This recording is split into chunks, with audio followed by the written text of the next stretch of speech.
बिस्मिल्लाहिर्रहमानिर्रहीम। अस्सलाम वालेकुम students, welcome to my YouTube channel learn with Numan. आज की इस वीडियो के अंदर हम इंशाल्लाह जो केमिस्ट्री फर्स्ट ईयर का चैप्टर 4 देख रहे थे स्टोइकियोमेट्री, उसमें हम स्टोइकियोमेट्री कैलकुलेशंस देखेंगे। तो वीडियो स्टार्ट करने से पहले आप लोगों से गुजारिश है कि चैनल को लाजमी सब्सक्राइब करें और वीडियोस को अपने क्लास फेलो तक जरूर शेयर किया करें। अच्छा स्टूडेंट्स, ये स्टोइकियोमेट्री कैलकुलेशंस होती क्या है? हमें जब कोई भी रिएक्शन हम करवाते हैं, ठीक है, लेट्स सपोज ये रिएक्शन है, ठीक है, तो हमें इन दोनों में से कोई एक चीज दे के वो इसके बारे में इंफॉर्मेशन ले सकता है, मे भी हमें वो इसके बारे में इंफॉर्मेशन दे के हमसे इसके बारे में पूछ सकता है। अब किस तरह से पूछ सकता है, ठीक है, हम बैलेंस केमिकल इक्वेशन की मदद से कितना तरह के रिलेशन एक दूसरे से रिलेट करके कोई भी चीज फाइंड कर सकते हैं। देखिए, अब सबसे जो मुख्तलिफ रिलेशनशिप्स है ना, इसके अंदर वो क्या है, एक चीज के मोल पता हो, दूसरी चीज के मोल मालूम करना, एक चीज का मैस पता हो, दूसरी चीज का मैस पता करना, ठीक है, एक चीज का वॉल्यूम पता हो, दूसरी चीज का वॉल्यूम पता करना। याद रखें,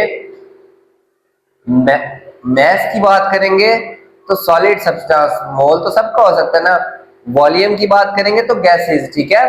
इसके अलावा अगर कंसंट्रेशन की बात करेंगे तो वो हमारे पास सॉल्यूशंस की बात की जाएगी, ठीक है।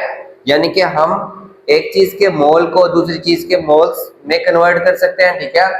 एक का मैस दिया हो, दूसरे का मैस मालूम कर सकते हैं। एक का वॉल्यूम दिया हो तो हम दूसरे का वॉल्यूम वहां से कैलकुलेट कर सकते हैं, ठीक है। अब इसी तरह से ये तो है आपस में। नेक्स्ट जो है, एक का मोल दिया हो, हम उससे दूसरे का मैस निकालें तो इसको कहते हैं मोल और मैस का ताल्लुक, ठीक है। फिर अगर एक के मोल दिए हुए हम दूसरे का वॉल्यूम निकालें, ये है मोल और वॉल्यूम का ताल्लुक, ठीक है। और लास्ट पे है मैस और वॉल्यूम का लिंक, कि एक का मैस दिया हो, दूसरे का हम वॉल्यूम मालूम करें, ये हमारे पास मैस और वॉल्यूम रिलेशनशिप होगा, ठीक है। तो स्टोइकियोमेट्री के अंदर हम इन चीजों को एक दूसरे से रिलेट करके अननोन चीजें, ठीक है, unknown mass, unknown moles, unknown volume, unknown concentration, ये हम क्या कर सकते हैं स्टूडेंट्स, मालूम कर सकते हैं, ठीक है।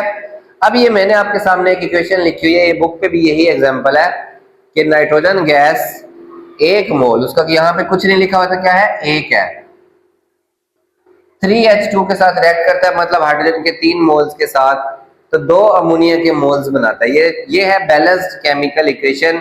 देखिए, 2 नाइट्रोजन है तो यहाँ पे भी N के साथ इधर 2 लगा हुआ था, 2 ही है, 3 2 बार 6, टोटल 6 हाइड्रोजन, तो यहाँ पे भी हाइड्रोजन 3 2 बार 6, तो ये एक बैलेंस केमिकल इक्वेशन है। अब इसको हम कितने तरीके से प्रिडिक्ट कर सकते हैं, इसके बारे में क्या क्या हम बता सकते हैं, हम ये हमारी स्टोइकियोमेट्री कैलकुलेशन में कैसे हेल्पफुल होगी, देखें। अच्छा स्टूडेंट्स, ये जो क्वेश्चन है ना, बेसिकली आपने घबराना नहीं है, ये लॉन्ग में ऐसे थ्योरेटिकली आपके पास नहीं आने लगा, आपके पास ये स्टेप्स आपने याद रखना है। मतलब हम कितनी तरह की कैलकुलेशंस कर सकते हैं, इनकी बेस पे आपने सैंपल प्रॉब्लम्स करने हैं, वो सैंपल प्रॉब्लम्स इस वीडियो का हिस्सा होंगे इंशाल्लाह, ठीक है।